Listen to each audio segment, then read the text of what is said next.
A lot of people committed to buying Canadian, from groceries to coffee to alcohol. But that's left some small businesses caught in the middle. Some boutique wine shops still have U.S. wine in stock, for example. One of those stores, Grape Witches in Toronto, is continuing to sell it. And that move has soured some customers. Nicole Raufeisen is co-owner of Grape Witches, and she joins us live tonight from her shop. So tell me about your choice, Nicole, to continue selling American wines. Hi. These are wines that we purchased well before the tariffs were in effect. We have a lot of customers who are, really curious. They're really sympathetic. They're asking us about why we've chosen to keep some of these wines on the shelves, but they're also,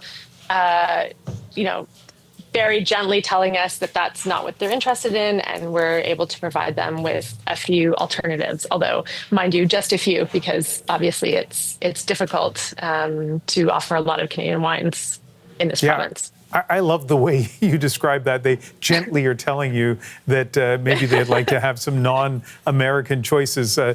Dig into that a little bit for us. Tell us, let us eavesdrop into what some of the conversations have been like with your customers.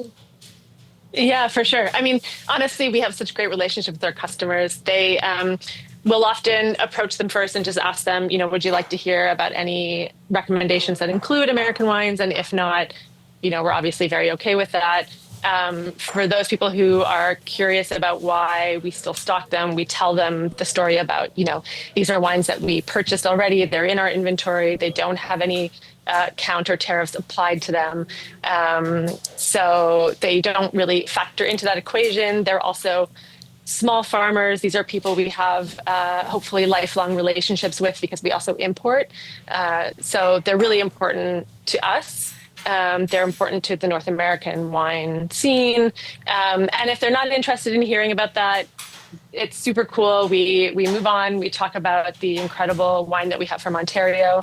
And we try to talk about the incredible wine that we have from Canada. And then we get into discussions about why those wines are so expensive.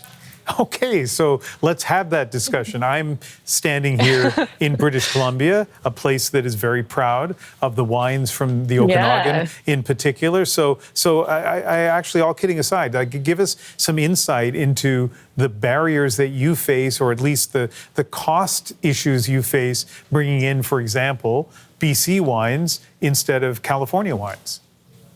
Yeah, for sure. And I should just say my colleagues at work put together this incredible mural of Canadian wines behind me that includes some incredible BC wines. The barriers are that wines from out of province are taxed at the same rate as international products. So from the LCBO, that's 71.5%.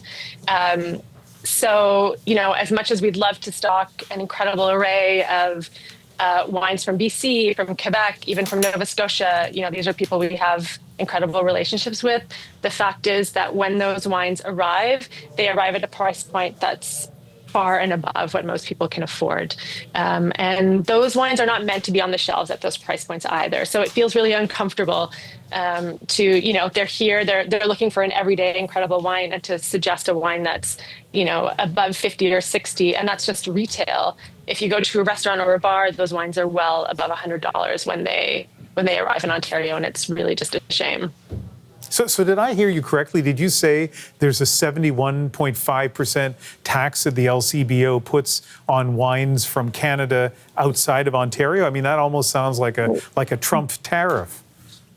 Yeah, exactly. I know, it's absurd. And a lot of people don't know about this. So when we talk about this, and we'll freely talk about it in the shop, we do a lot of education at Grape Witches. We did a Canadian wine education hour recently, which sold out 2 sessions. People are shocked when they hear about these interprovincial wine markup from the LCBO. So I know there's a lot of chatter about how this might change. We've heard nothing, but the fact of the matter is there can't be a Canadian wine scene until these markups are, drastically reduced or eradicated altogether. And now's the moment, obviously. Yeah, I feel like with a stroke of a pen, or maybe a couple of pens, this could be fixed. And so what is your message to the Ontario government, the federal government, when it comes to interprovincial trade, when it comes to wines? Yeah, I mean, we saw the wine laws or the alcohol laws change dramatically with COVID in 2020. So we know firsthand that things can change, like you said, at the drop of a pen when they need to. And so, our request, our demand is that these interprovincial laws change dramatically, that the markup, is reduced or eradicated. Because honestly, the LCBO is one of the largest beverage alcohol buyers in the world. We're talking top 3, top 4. Taxing Canadian products, interprovincial products at the same rate, it's not necessary. It's a drop in the bucket. So these things need to go away, and we need to develop a Canadian wine scene. And then, my other message to Ontario lawmakers is that they really also need to address the laws within the province. So talking about things like Ontario cider, wines from Ontario that are made from hybrids that are not VQA approved, they're taxed at the same rate. So you can't buy a cider in Ontario that is not taxed at 71.5%. It's crazy. Wow, I feel like I should have known that, but I didn't. So thank you very much, Nicole. And I've also enjoyed looking over your shoulder at the array of wines behind you. It's been fantastic. Thank you very much. My pleasure. Nicole Raufeisen is co-owner of Grape Witches. It's a boutique wine store in Toronto.